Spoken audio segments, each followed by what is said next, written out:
금년에 어떻게 하다가 이 마가복음 5장 설교를 여러 번 하게 되었습니다. 지난 4월과 6월에도 이 마가복음 동일한 본문을 통하여 6월에는 그라사의 군대 귀신 들린 자를 치료해 주신 예수님에 대하여 말씀을 드린 적이 있고, 지난 4월에는 회당장의 딸이 죽었지만 죽은 가운데 예수님께서 어떻게 살려주셨는가 한 말씀을 드린 바가 있습니다. 예수님께서 회당장의 딸을 어떻게 살리셨는가에 초점을 두어서 지난 4월에 말씀을 드렸다면, 오늘은 그 죽을 병이 든 이 딸을 위하여 예수님 앞에 쫓아와서 간절하게 무릎을 꿇고 기도한 그 아버지, 이 회당장의 믿음에 대하여 초점을 맞추어 오늘 말씀을 드리면서 이 회당장의 믿음이 어떠했는지 돌아보기를 바라는 것입니다. 오늘 본문 23절에 보면 이 회당장이 예수님의 발 아래 엎드려 뭐라고 말씀하고 있냐면은 많이 간구하여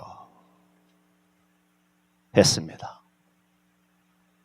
많이 간구하여라는 제목으로 우리 교회 초막절인 8월 수련의 달, 전가족 성전 기도의 달을 맞이해서 기도하실 때에 형식적이고 습관적인 기도가 아니라 많이 간구하는 한 달 되시기를 바라는 것입니다. 먼저 드리고 싶은 말씀은 회당장이 예수님 앞에 나와서 엎드려 기도하였습니다. 22절에 회당장 중 하나인 야이로라 하나니가 와서 예수를 보고 발 아래 엎드려. 이처럼 회당장이 예수님을 보자마자 그 앞에 엎드렸다라는 것은 물론 여러 가지로 말할 수 있겠죠. 낮아짐이다, 무슨 겸손함이다, 이렇게 표현할 수도 있겠습니다만은 첫째로는 그의 편견을 버렸기 때문이다.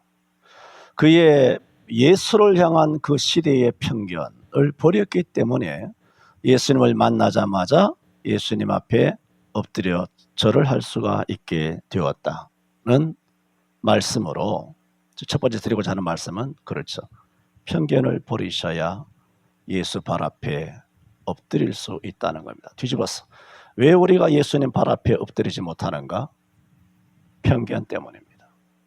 이 편견을 오늘 예수 그리스도께서 편견의 귀신을 쫓아내어 주시기를 바랍니다.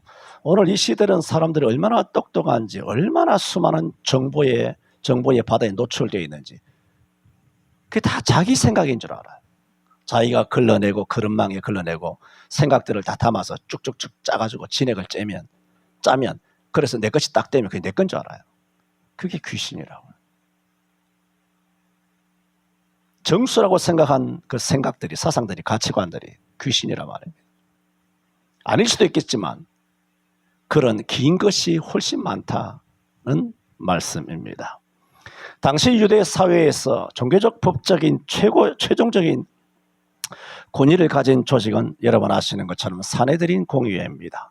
그런 종교 기득권, 종교 절대 권력을 갖고 있었던 이 산헤드린 공의회의 시각에서 봤을 때는 예수님은 당시 그 시대의 위험한 이단자입니다. 그리고 회당에서 파문된 정도의 사람이고 비정통성을 가지고 있는 비주류쯤의 갈릴리 북부 나사렛 출신의 촌뜨기 스펙도 없는 아무것도 아닌 그 가정도 배경도 목수의 아들쯤 밖에 되지 않는 그런 청년에 지나지를 않습니다.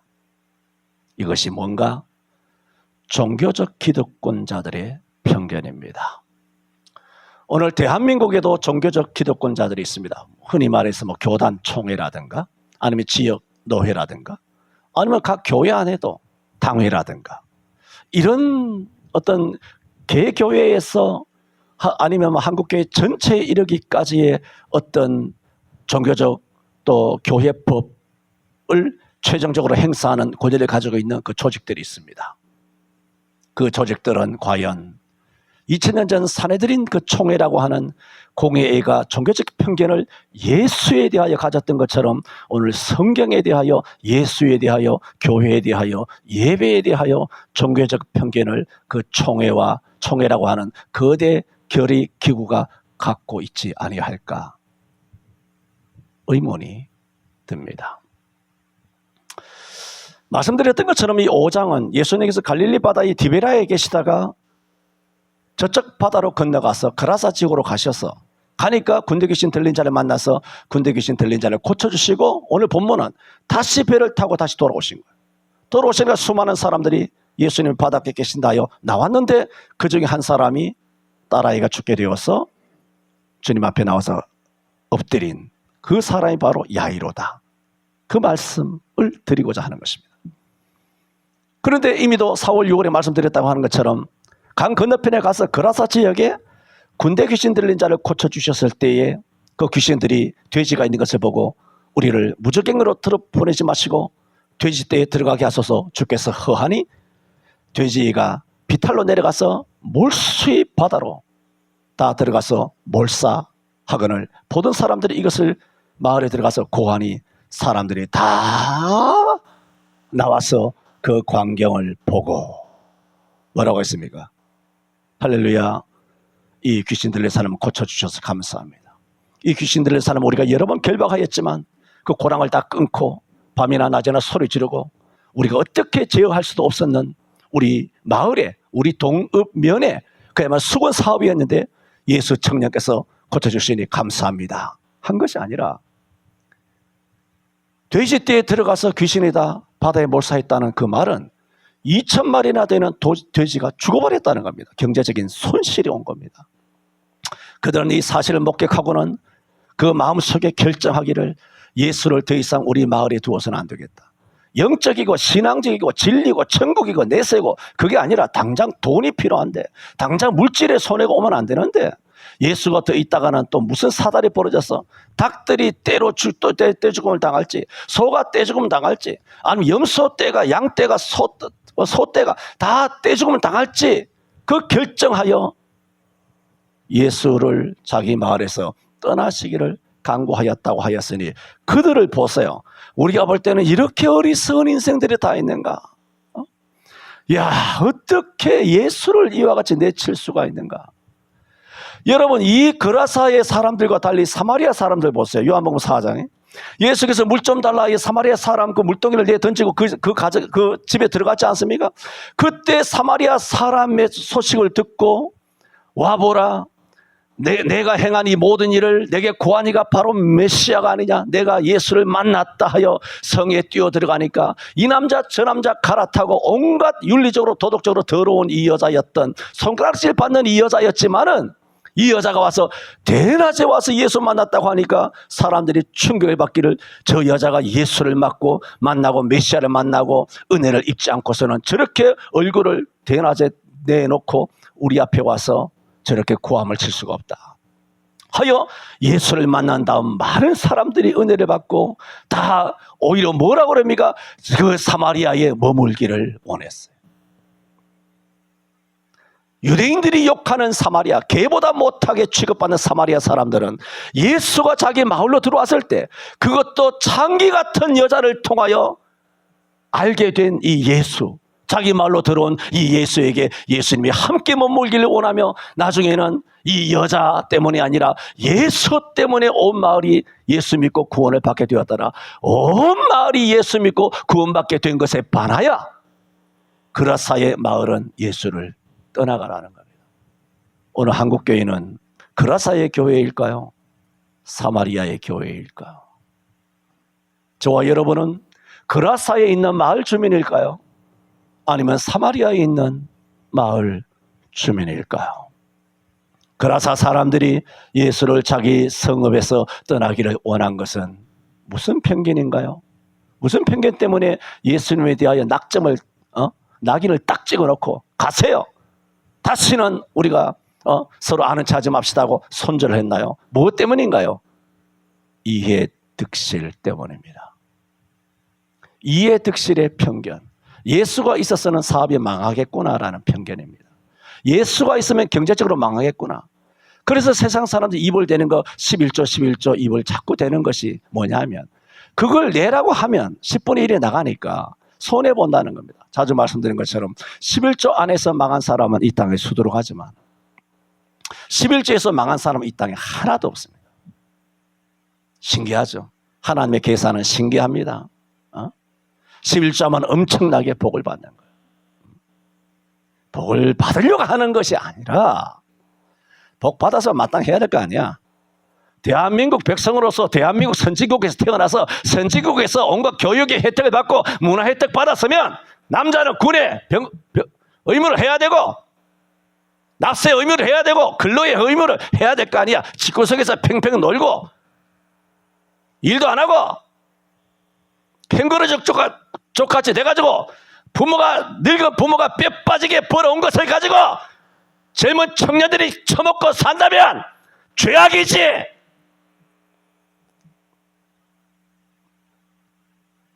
일하지 않는 새끼들은 처먹지도 말라.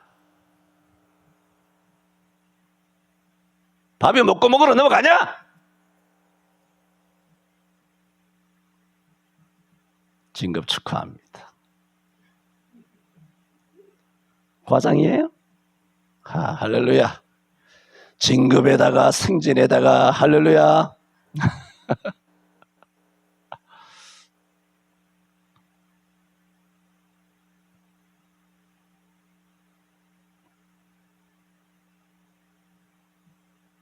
사내들인 공의회의 종교적인 편견이든 그라사 마을 사람들의 물질적인 편견이든 아셔야 합니다. 편견은 예수님을 쫓아냅니다.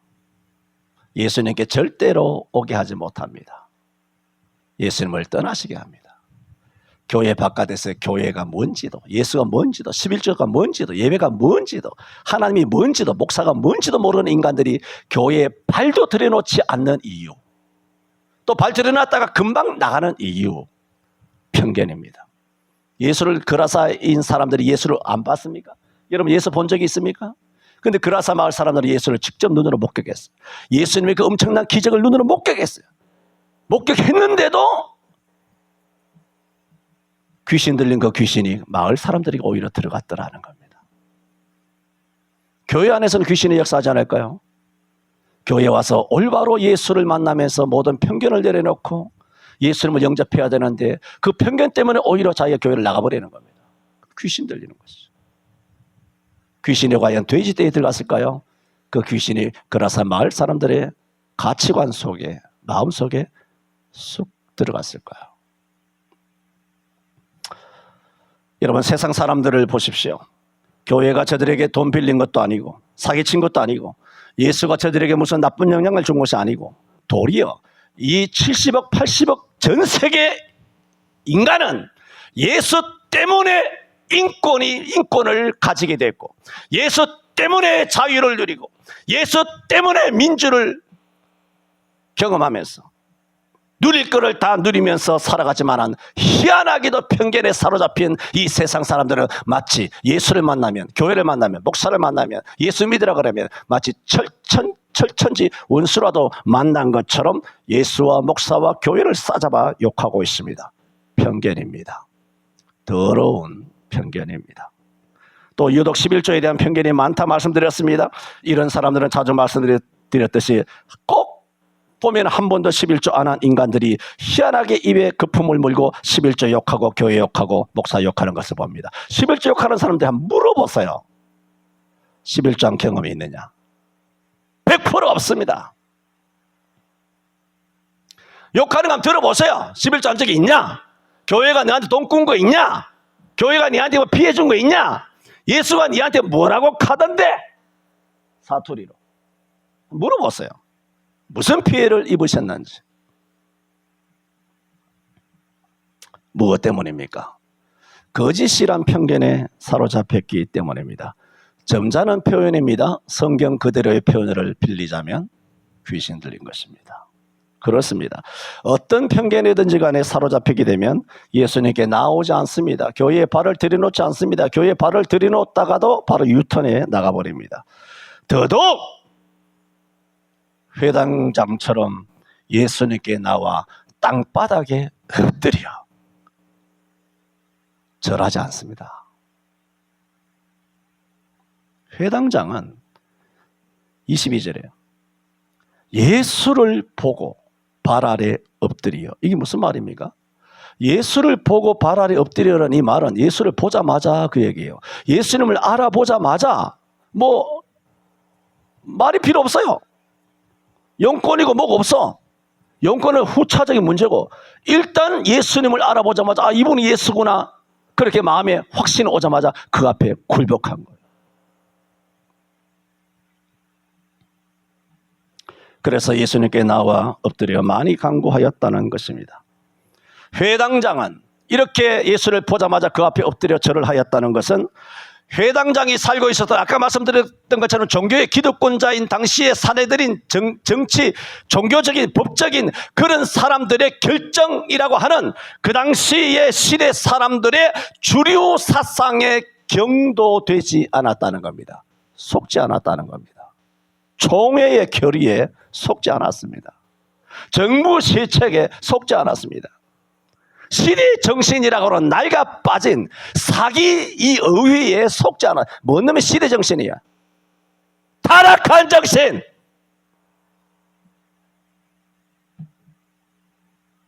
시대 정신이라는 이 네 글자만 올라오면 내 머리가 확 꽂혀가지고 막 뚜껑이 확 열리는 거야. 거지 같은 새끼들.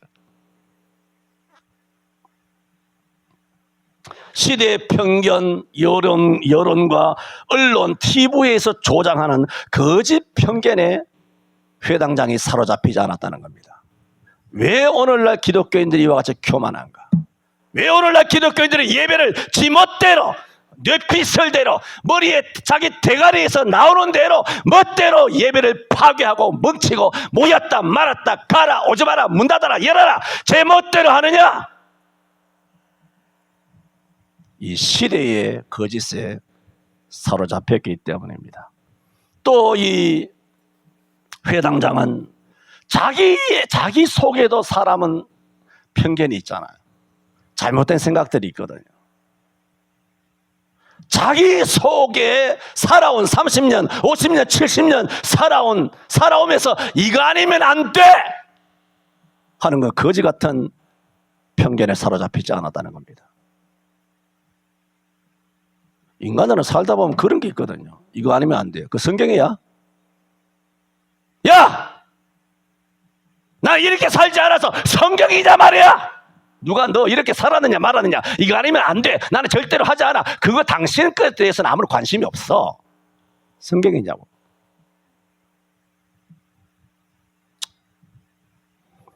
사내들인이나 총회나 노예나 당이라는 기성 종교 집단의 결정을 신성시하고 그 권위만 순종하여 조차 행해야 한다는 편견에 사로잡혀 있다면 회당장이잖아요.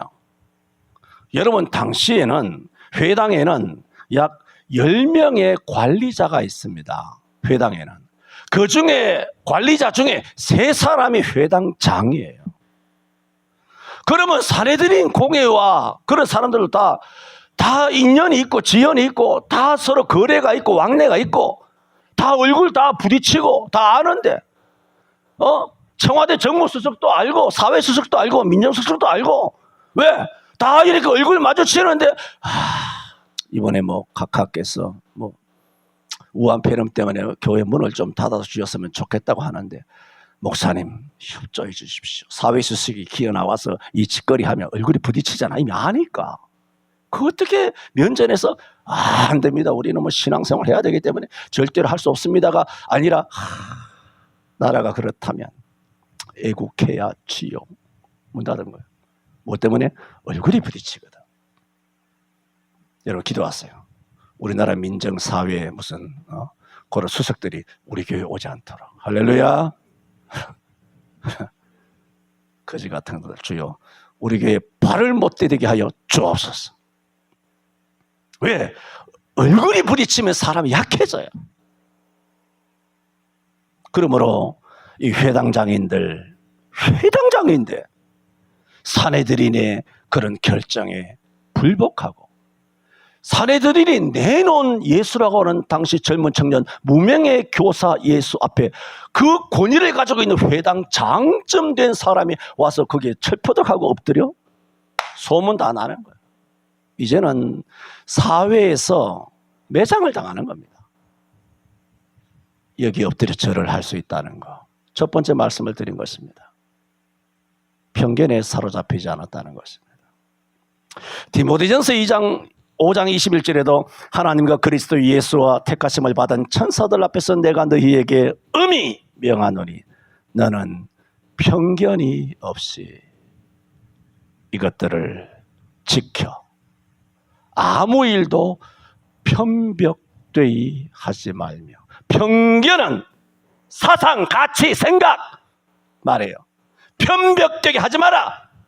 생각도 편견되게 하지 말고 행동도 편벽되게 하지 말라. 휩쓸리지 말라는 거예요. 악에 영향받지 말라는 거예요. 세상 사람의 영향받지 말라. 동기, 친척, 부모, 형제, 남편, 마누라, 자식, 부모에게 영향을 받지 말라는 거예요. 오직 예수 바라보시기를 바랍니다. 성경에도 그렇잖아요. 아담을 넘어뜨린 게 마누라예요. 다 그래요. 마누라 넘어뜨린 게 남편이고 형제 넘어뜨린 게 형제고 야곱을 누가 넘어뜨렸습니까? 에서가 넘어뜨리지 않습니까?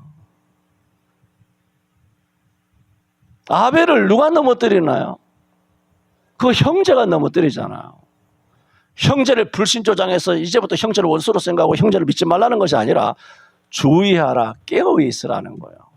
혈연이 아닙니다. 성경은 혈연 중심이 아닙니다. 성경은 언약 중심이에요.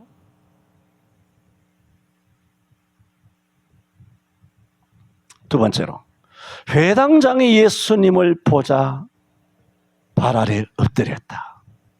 편견을 버렸다는 것이죠. 두 번째는 당연하죠. 그의 존엄을 버린 겁니다. 그는 존엄한 존재예요. 사회적 신분이. 그런데 만인이 쳐다보고 사람들이 많이 왔잖아요. 21절에 예수께서 배를 타시고 다시 저편으로 건너가심에 뭐라고 큰 무리가 그에게 모이거늘 이에 바닷가에 공개적인 장소잖아. 계시더니 회당장 중 하나인 야이로가 와서 예수를 보자. 많은 사람들이 보는 데서 주의하셔야 돼요. 잘 보세요. 많은 사람들이 보는데도 불구하고 전혀 체면이나 자존심이나 자기 존엄성 그걸 전혀 개의치 아니하고 가서 엎드려 절했다는 거예요. 뭘까요? 자기의 존엄을 버렸습니다. 이 두 가지는 참 인생에 버리기 힘든 겁니다. 편견도 사실은 저도 버리기 힘들고 여러분도 그러면 우리는 날마다 말씀으로 조율을 받아야 돼요. 날마다 말씀으로 만나와 메추라기로 구름기둥과 불기둥으로 말씀과 성령으로 끊임없이 도가니로 우리 자신을 매일같이 단련돼서 두더지 잡듯이 전장으로 갈 때 두더지 잡듯이 그래도 막 튀어나온다고요. 온갖 것들이 다 튀어나온다. 그것이 어디 있습니까? 우리가 죄인이기 때문에 여기서 나오는 거예요. 그러므로 바울 사도가 로마서 8장에 뭐라고 그랬습니까? 내가 만약에 원하는 바 선을 행치 아니하고 원치 않은 악을 행하는 것은 그것은 바로 내 속에 죄니라 그랬어요. 여러분 속에 뭐가 있는데? 내 속에 죄밖에 없는데 그걸 예수님께서 죽으심으로 구원해 주신 것이지. 아직도 우리는 육체는 구원을 못 받았잖아요. 구원을 못 받았으니까 자주 말씀드린 것처럼 늙고 병들고 죽는 거 아닙니까? 다치는 거 아닙니까? 피곤하고 연약하고 그렇게 하는 거죠. 육체는 구원을 아직 못 받은 거예요. 구원받은 영혼과 아직 구원받지 못한 육체가 한 지붕 두 가족으로 살기 전 원치 않는 악 서로 싸운단 말이에요. 내 속에 이 마음의 두 가지 법이 싸운다. 이 악한 법이 다른 법이 나를 사로잡아 죄악의 법 아래로 나를 사로잡아 가는 것을 두 눈 뜨고 두 눈 시뻘겋게 뜨고 봐도 이것을 속수무책 어떻게 감당이 안 된다는 거예요. 이 사실을 바울은 오호라 나는 공고한 사람이라다. 이 사망의 몸에서 누가 나를 건져. 그리고 선을 행하기 원하는 악을 행하기 원하는. 그래서 말씀드린 것처럼 로마의 극행의 두 가지는 십자가형과 거기와 대등한 하나가 뭐냐? 생사람을 시체와 묶어둔다는 거예요. 시체가 썩어 들어가면 생사람도 같이 썩어 들어간단 말이에요. 이것을 사망의 몸이라고 하는데 바울은 그걸 뻔히 보고 있는 거예요. 뻔히 보고 있으면서도 죄악이 자기 몸을 썩어 들어와서 온갖 악한 죄악과 편견과 자존심으로 물들이고 하는 이것을 뻔히 보면서도 자기도 사로잡혀 가는 거예요. 자기도 두 손 두 발 다 들고 하나님 앞에 말하기를, 아버지, 나는 사망의 몸, 내가 살았다 하나, 이름은 살았다 하나 죽은 자입니다. 이 죽어있는 시체가 완전히 붙들어 매여 있기 때문에 이 살이 썩어 들어오면서 나도 같이 썩어 들어갑니다. 누가 나를 구원하리요? 그의 비명 같은 음성에 우리 주 예수 그리스도로 말미암아 내가 하나님께 감사하리로다. 그런즉 내 자신이 마음으로는 하나님의 법을, 육신으로는 죄의 법을 섬기노라 그랬어. 이 두 집, 두 마음, 두 가치관이 움직이고 있는 적나라한 영적 상태를 로마서 8장의 파노라마처럼 우리에게 펼쳐서 보여주고 있는 겁니다. 바울의 자벽입니다. 겸손 아닙니다. 바울의 갈등과 고통스러움을 성경의 성령께서 담아내고 있다는 말입니다. 이런 마음들이 나한테도 바울에게 있는데 니라고 하는 박성호 니한테 없겠냐? 야, 바울이 그런 팔에 장로니 권사니 이 덜 떨어진 목사니 없겠어? 도대체 자기가 어떤 존재인지는 몰라. 바울보다 뛰어나? 뭐 경건한 척하고 거룩한 척하고 겸손한 척하고 신실한 것처럼 순종하는 것처럼 장난치고 앉았어. 회당장은 예수님 앞에 엎드렸는데 그는 존엄을 버렸습니다. 그런 말을 합니다. 사람은 반평생 자존심을 위하여 살고 그 자존심을 허무는데 반평생이 든다는 겁니다. 혹은 그렇게 나이 마흔까지 자존심 가지고 싸워가다가 50, 60 들면서 병들거든. 허리도 쑤시고 정강이도 쑤시고 힘도 들고 자고 일어나면 옛날 같지 않고 그렇게 힘들거든. 늙고 병들고 힘이 없는 걸 안다. 일단 근력이 떨어져요. 근력이. 그러면서 자존심을 안 내려놓을 수가 없어요. 20대랑 뭐 철봉에 빙빙 돌고 평행하고 날고 뛰고 뭐 저 산을 뭐 저 산 꼭대기로 그렇게 선착순하고 뭐 무거운 거 들었다 놨다 하고 말이야. 얼마나 20대 젊은 천들이 재발합니까? 무서운 게 없죠. 물이든 불이든 막 뛰고 나르고 막 던지고 하는데 그런데 이제 50 넘어서 60 가면 자기가 뭔 놈의 자존심이야.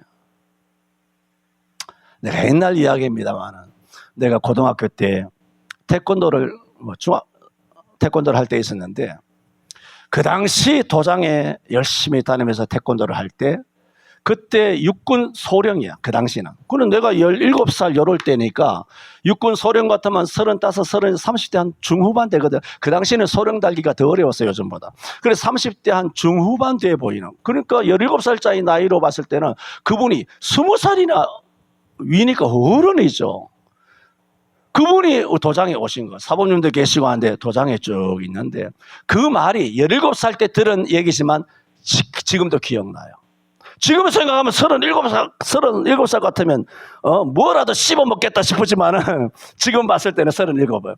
그 당시에 봤을 때는 한참 어른같이 보인 거예요. 20살이나 위니까. 그 육군 소령된 사람이 도장에 와서 뭐라고 말했냐면은 지금도 기억나는 것이 우리 보고 참 부럽다는 거야. 고등학생이면 날고 뛰고 막 이렇게 샌드백을 차고 막 차고 하니까 부럽다는 거예요. 할 때 열심히 하십시오. 나 요즘 하려고 해도 잘 안 됩니다. 그런 얘기 하는 것을 들었어요. 나이 37 정도밖에 안 되는 육군 소령이 그 얘기를 하더라고요. 그러면 지금 우리가 37입니까? 47, 57, 67. 77, 조금 있으면 87 이렇게 되는 판에 여러분 자존심은 아무리 쌓아도 세월이 가면 내려놓게 됩니다. 돈도 점점 없어지지요. 늙게 되지요. 병들게 되지요. 친구도 없죠. 결혼 청첩장이 아니라 이제는 초상집에서 자꾸 청첩장만 날아오죠. 자동적으로 이 자존심은 내려놓게 됩니다. 사람들은 자존심 때문에 만나고 싶은 사람도 만나지 못하고, 왜? 먼저 전화하면은, 먼저 전화하는 것이 자존심이 허락 안 하는 거예요. 우리가 부르는 찬송이 있지 않습니까? 내가 먼저, 실수하지 않으신다네. 내가 먼저 손 내밀지 못하고, 내가 먼저 뭐라고? 웃음 주지 못하고, 내가 먼저 인사하고, 내가 먼저 아는 체하고, 내가 먼저 대접하고. 그거 왜 안 하느냐? 물론 돈도 들어가죠. 또 여러 가지 생활에 여러 가지 많은 상황이 있겠습니다만은 자존심 때문에 하고 싶은 일도 하지 못할 때가 많습니다. 사람들 볼까봐 부끄러워서 하지 못하는 일도 많습니다. 물론 남녀의 선호도 차이는 있겠습니다만은 남자가 돼서 공을 잘 못 찬다고 애초에 일생 나이가 이 나이가 되도록 축구도 못 해보고 공을 잘 못 받는다고 농구도 못하고 야구도 못 해보고, 그렇게 아니면 또 누가 볼까봐 넘어지면 부끄러울까봐 롤러 스케이트도 못 타보고 스피드 스케이트도 못 타보고 거기서 헷가닥 뒤집어지면 얼마나 민망하고 부끄럽고 쪽팔릴까. 그래서 이것도 못하고 저것도 못하고 위축되어서 살아가는 사람들도 많습니다. 우리는 스스로의 품위를 지키고 자기를 존중하는 자기의 자존감은 있어야 되지만 지나친 자존심을 가지게 되면 그저 그 자존심이라는 것은 자기 단점이 드러날까, 자기 어떤 결점이 드러날까, 그 부족을 감추기 위해서 그저 자존심으로 감추고 긴장하며 살아가게 되는 것입니다. 자존심을 내려놓으면 체면 때문에 사람들을 두려워할 필요가 없습니다. 자존심은 아셔야 합니다. 자신을 초라하게 만드는 부정적인 인식입니다. 생각해보면 사람이 이 세상에 태어날 때는 누구나 아무것도 걸치지 않은 가장 나약하디 나약한 자존심 없는, 자존심 부리지 않는, 자존심 부리지 못하는 인간으로 저와 여러분이 동등하게 태어났다는 겁니다. 그때로부터 옷 입기 시작하면서부터 그때부터 자존심을 쌓기 시작하는 겁니다. 그게 교회에서는 권위주의자죠. 목사네, 장로네, 웃기는 거 아닙니까? 바깥에도 마찬가지지, 국회의원이네, 이런 얘기 할 필요도 없습니다만. 제가 이 말씀 드리는 것은 이 회당장은 예수님을 보자마자 예수님 앞에 엎드렸다는 겁니다. 무명의 방랑교사인 예수 발 앞에 나와서 엎드려서 회당장에 기도한 이 모습은 자신의 자존심과 심지어는 존엄감까지도 벗어버린 모습입니다.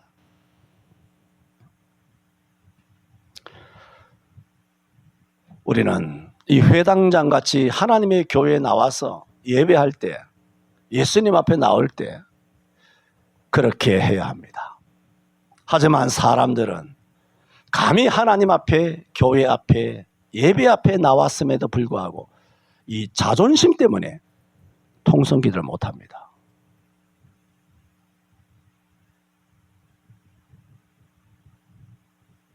훈련이 안 된 경우 압니다. 그러나 고함을 일생을 한번 질러본 적이 없는 거야.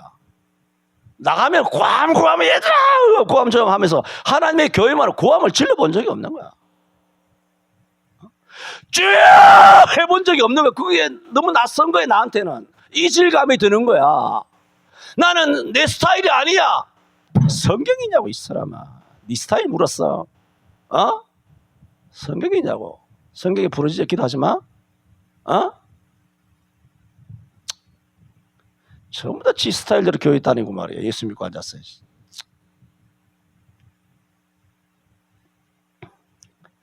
자존심 때문에 박수치며 찬송도 못하고 자존심 때문에 아멘도 못합니다.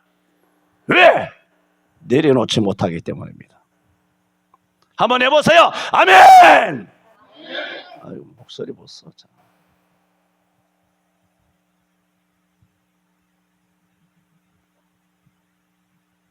하나님 앞에 나와서까지, 교회 예배에서까지 자기가 살아있기 때문입니다. 수도 없이 말씀드렸습니다. 나다나엘 같이 가만히 있다가 은혜를 받는 경우가 없진 않습니다. 그러나 성경 대부분에는 자신을 버리지 않고 은혜를 입은 경우는 없습니다.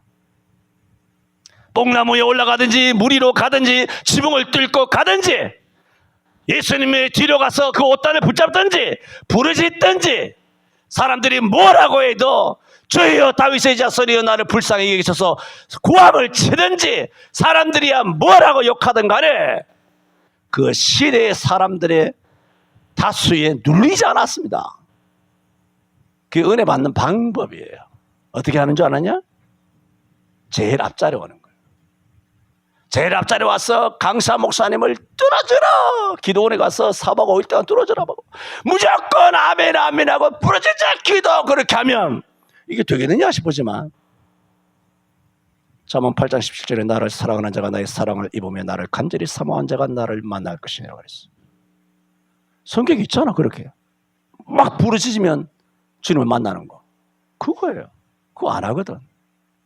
점잖게 앉아있단 말이에요. 물론 성령이 불같이 역사하는 경우는 입을 다물고 있다가도 성령이 뜨겁게 역사해요. 그러다가 확 터져요.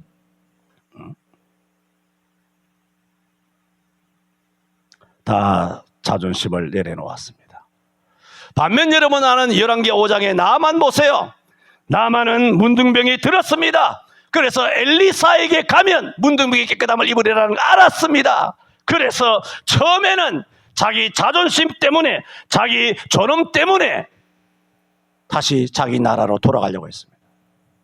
예배당을 박차고 다시는 이게 오나봐라 봐라 하면서 교회를 박차고 나가려고 했습니다. 왜? 먼 데서 왔는데도 환영해 주지 않았거든.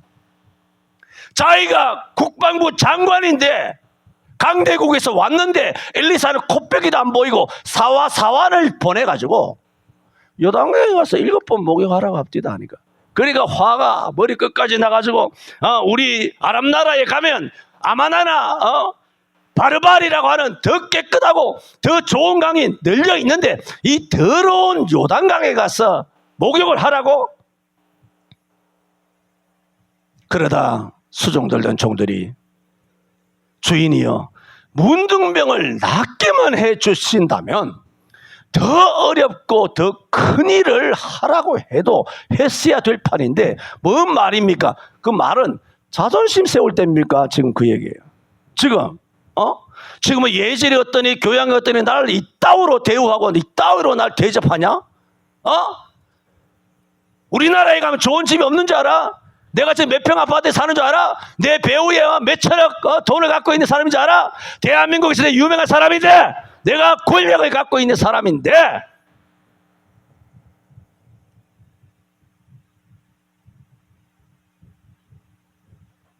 유턴하려다가 종들의 이야기에 정신이 번쩍 들어가지고 요단강에 가서 엘리사 선지자의 말씀대로 순종하여 7번 목욕하니 깨끗함을 입은 것입니다.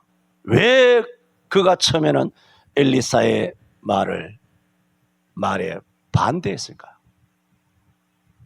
자존심입니다. 내가 누군데? 그러는 겁니다. 마가복음 1장 40절에도 한 문둥병자가 예수께 와서 꿇어 엎드려 이런 것은 성경에 많습니다.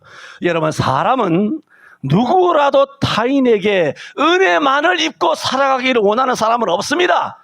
베풀면서 주면서 과시하면서 보란듯이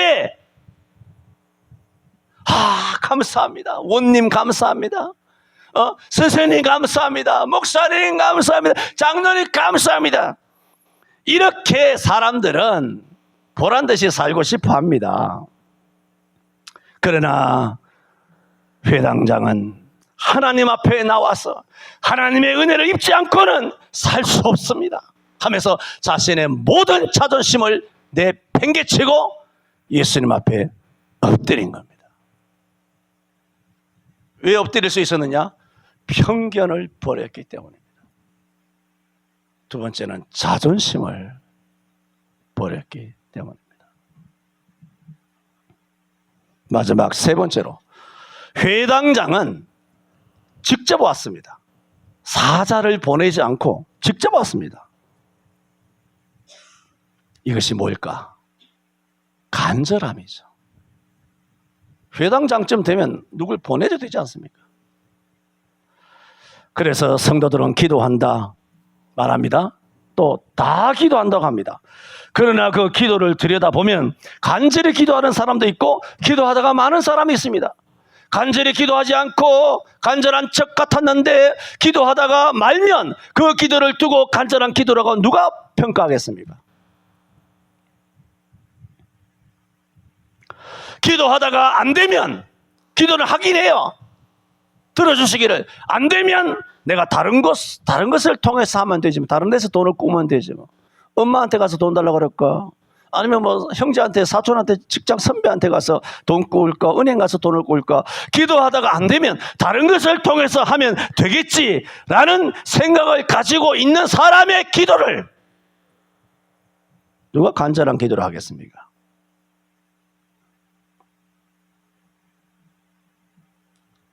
이것 아니면 안 됩니다. 예수님은 아니면 안 됩니다. 예수님만이 내 딸을 살릴 수 있습니다. 주실 때까지, 응답하실 때까지 매어 달리는 것, 그것을 간절한 기도라고 말합니다. 그래서 이 회당장은 직접 온 것입니다. 여러분 생각해 보세요. 딸이 죽을 병에 들었다 그러지 않습니까? 딸이 죽을 병 들었는데 이 회당장이 예수님을 따라서 먼 길에 와서 예수님을 만나야만 구원을 받겠다는 그 믿음을 하나 가지고 와서 예수님 앞에 엎드릴 때 혼자 직접 왔는데 죽어가는 딸을 두고 그 자리를 비우고 아버지가 예수님 앞에 나온다는 것이, 그 자리를 떠난다는 것이 쉬운 일입니까? 떠난 시간에 애 죽으면 어떡할 걸?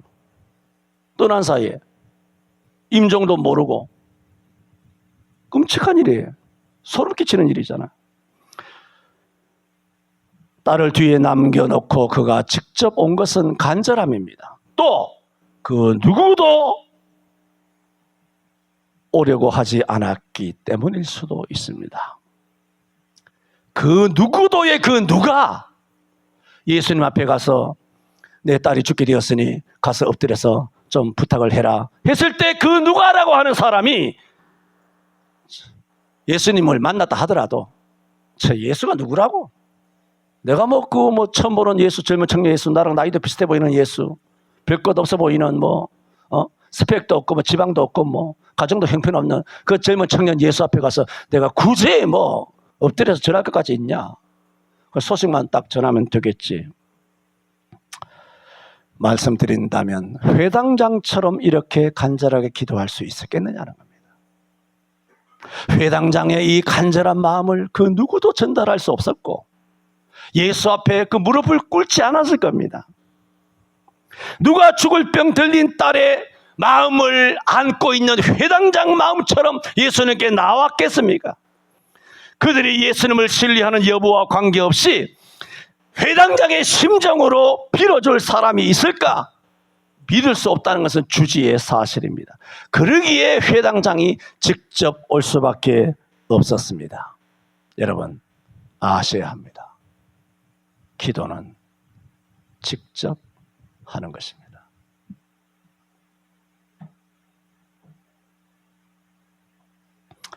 나중에 예수님께서 회당장의 딸을 고치시기 위하여 회당장과 함께 길을 행하셨지 않습니까?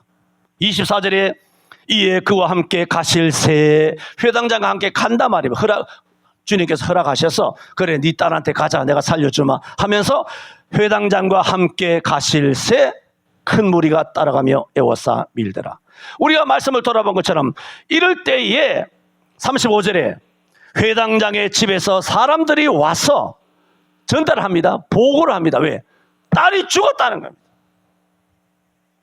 35절에. 그래서 회당장의 집에서 사람들이 와서 가로되 당신의 딸이 죽었나이다 보고 했습니다. 그러면 보세요. 보통 보고는 여기서 멈추어야 합니다. 그게 보고의 끝이잖아요. 더 할 보고가 없잖아요. 그런데 그 보고하는 사람들의 그 뒤에 사족을 달았는데, 사족의 말을 한번 보세요. 어찌하여 선생을 더 괴롭게 하나이까? 어떻게? 더 괴롭게 하나이까? 그러니까 이것은 그전부터 회당장이 죽어가는 딸을 놔두고 예수 만나러 가야 된다. 예수님만이 날 살릴 수 있다. 딸을 살릴 수 있다 하는 믿음으로 가야 되겠다. 너 갈래? 안 갑니다. 누가 갈래? 안 갑니다. 그러면 내가 가랴 하여 당신이 직접 올 수밖에 없어서 간절한 마음을 품고 예수님께 찾아왔던 그 배경을 이야기하는 겁니다. 그때도 처음 만나는 예수를 압니까? 예수님과 친합니까? 예수님을 정말 고칠 줄 믿습니까? 하면서 예수를 괜히 괴롭히지 마세요. 예수가 인기가 많아서 수많은 사람들이 몰려있는데 거기 가봐자 민폐받게 되지 않습니다. 그걸 괴롭게 하지 않습니까? 그런 이야기가 있었기 때문에 오늘 이 35절에 딸이 죽었습니다라는 보고를 하는 그 집안 사람들이 대뜸하는 말이 어찌하여 선생을 괴롭게 하시나이까 아니라 더 괴롭게 하시나이까. 진작에 괴롭게 하지 말라고 말씀을 드렸었는데 보세요. 결국은 더 괴롭게. 예수님 지금 오신다고 얼마나 괴롭습니까? 그 얘기잖아요. 그 얘기는 예수님이 이까지 오시는데 얼마나 힘드실까? 예수님을 편하게 쉬게 해주세요. 그런 뜻일까요? 그게 아닙니다. 그게 아니라 저들은 어차피 예수를 안 믿었는데 이젠 딸이 죽었으니 예수 더 이상 쓸데없습니다. 예수 필요 없습니다. 예수 이딴 거 집어 던지세요. 더 괴롭게 하지 마세요. 그 완곡한 말 이면에는 예수를 거절하는 거예요. 그라사에 있는 사람들만 귀신 들린 것이 아니라 회당장의 집에, 목사 가정에, 장로 가정에, 권사 가정에 있는 집안의 식솔과 친인척이 다 귀신 들리고 예수를 반대하였더라는 말입니다. 교회 안의 성도가 예수를 반대하고 있는 것입니다. 저는 지금 자금 대한민국의 귀신이, 군대 귀신이 가장 충만한 곳이 어디냐? 제1위 국회입니다. 제2위 교회입니다. 단언하게 말합니다. 교회입니다. 저들은 처음부터 예수의 도움을 신뢰하지 않았다는 의미입니다. 그러므로 회당장이 직접 오지 않고 될 일이었나? 오늘 세 번째 뭘 말씀드린다고요? 회당장은 사자를 보내지 않고 직접 왔다. 기도는 직접 하는 것이다. 시키는 게 아닙니다.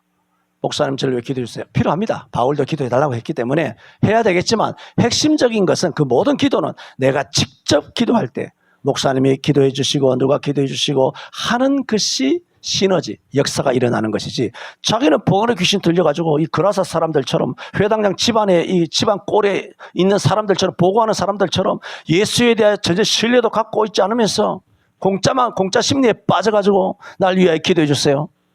종교적인 용어만 남발한다는 것은 범죄입니다. 이처럼 예수 앞에 나오는 은혜의 순간은 그냥 오지 않습니다. 그러므로 이 회당장이 예수 앞에 나오기까지 얼마나 방해가 많았을까 우리는 짐작할 수가 있습니다. 여러분이 주일날 교회에 나오는 것도 그냥 되지 않습니다. 기도 생활도 그냥 되지 않습니다. 우리 교회 8월달 초막절 정가족 성전 기도의 달도 그냥 되지 않습니다. 이것저것 이런 일 저런 일 생각하면 시간이 나지 않습니다. 떨치고 일어나야 합니다. 사람들은 돈도 시간도 날 위해서 먼저 쓰고 봅니다. 그러고 나서 시간도 없고 돈도 없고 나는 바쁩니다. 시전합니다. 스고이 대단합니다. 회당장은 예수에게 도움을 청하기 위해 모든 것을 버린 사람입니다. 그는 편견을 버렸고 자기의 자존심을 버렸고 예수님 앞에 직접 나왔습니다. 마태복음 16장 24절에 아무든지 나를 따라오려거든 자기를 부인하고 자기 십자가를 지고 나를 쫓을 것이니라. 이 말씀은 그리스도인들에게 익숙한 말씀입니다. 하지만 그저 익숙할 뿐 가장 몸으로 행동으로 옮기기 싫어하는 말씀입니다. 그 말씀이 무슨 말씀인지 아세요? 편견을 버리라는 말씀이에요. 자기를 부인하라는 말은 자존심을 죽이라는 말이에요. 자기의 잘못된 비성경적 세계관, 국가관, 정치관, 노동관, 가정관을 버리라는 것입니다. 하지만 이 말씀, 자존심 혹은 자기 잘못된 가치관 그리고 자신의 그 모든 것을 버리라는 이 말씀은 종래 기독교인에게는 전혀 내키지 않는 말씀입니다. 그러므로 성도들은 교회에서 머리는 끄덕거리고 입으로는 아멘 하지만 절대로 행동으로는 옮기기 싫은 거 뭐냐? 자존심 버리는 겁니다. 편견 버리는 겁니다. 직접 기도하는 거 싫어합니다.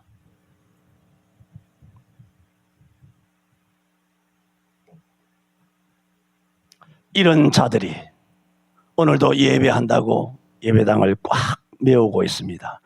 여기에 한국교회의 비극적인 요소가 있습니다. 요즘은 능력도 없는 또 경건도 없는 그리스도인들이 위험만 있습니다.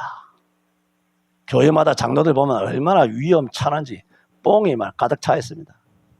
교회마다 목사님들 얼마나 거룩한지 땅이 푹푹 꺼질 것 같아요. 경건한 능력도 없고 신령한 능력도 없고 하는 인간들이 성도들 1000만이 이제 1000만도 아니죠. 500만밖에 없죠. 위험만 빡 하고 가득 차 있습니다. 아이고 무서워라. 무서워 죽겠네. 아이고 무서워라. 자존심만 있습니다. 웬만해서는 그들은 무릎을 꿇지 않습니다. 아셔야 합니다. 신앙은 무릎을 꿇어야 합니다. 무릎 꿇으면서 시작됩니다. 시편 95편 6절에도 오라 우리가 굽혀 경배하며 우리를 지으신 여호와 앞에 무릎을 꿇자. 예수님도 누가복음 22장 41절에 저희를 떠나 돌 던질 만큼 나가서 무릎을 꿇고. 예수님도 무릎을 꿇었는데 이런 오자들이 다 있나? 야, 뭐 이런 인간들이 다 있어? 솔로몬도 왕상 8장 54절에 솔로몬이 무릎을 꿇고 손을 펴서 하늘을 향하여 이 기도와 간구로 여호와께 아뢰었다. 엘리야도 왕상 18장 42절에 엘리야가 갈멜산 꼭대기에 올라가서 땅에 꿇어 그 얼굴을 무릎 사이에 넣고 스데반 집사죠. 사도행전 7장 60절에 무릎을 꿇고 크게 불러 가로되 주여 이 죄를 저들에게 돌리지 마옵소서. 베드로도 사도행전 9장 40절에 다비다를 살릴 때 사람들을 베드로가 다 내어보내고 무릎을 꿇고 기도하여 시체를 향하여 가로되 다비다야 일어나라 했습니다. 바울도 사도행전 20장 36절에 에베소 성도들을 만난 마지막 끝에 이 말을 한 후 무릎을 꿇고 저희 모든 사람과 함께 기도하니 에베소 3장 15절에도 이름을 주신 아버지 앞에 무릎을 꿇고 비노니 도무지 무릎 꿇지 않는 그리스도인들은 도대체 어디서 배워먹은 못된 버르장머리인가?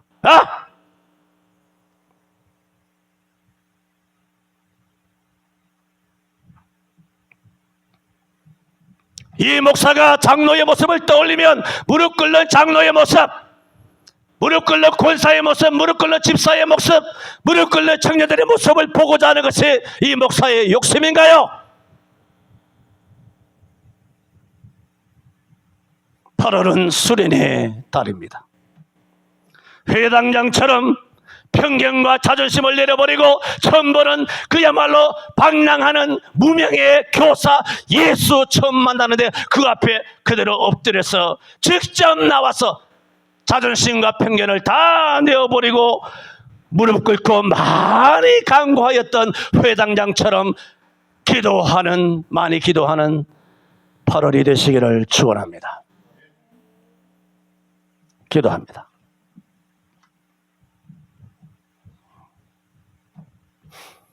(8월) 주님 앞에 나오게 하여 주시니 감사합니다.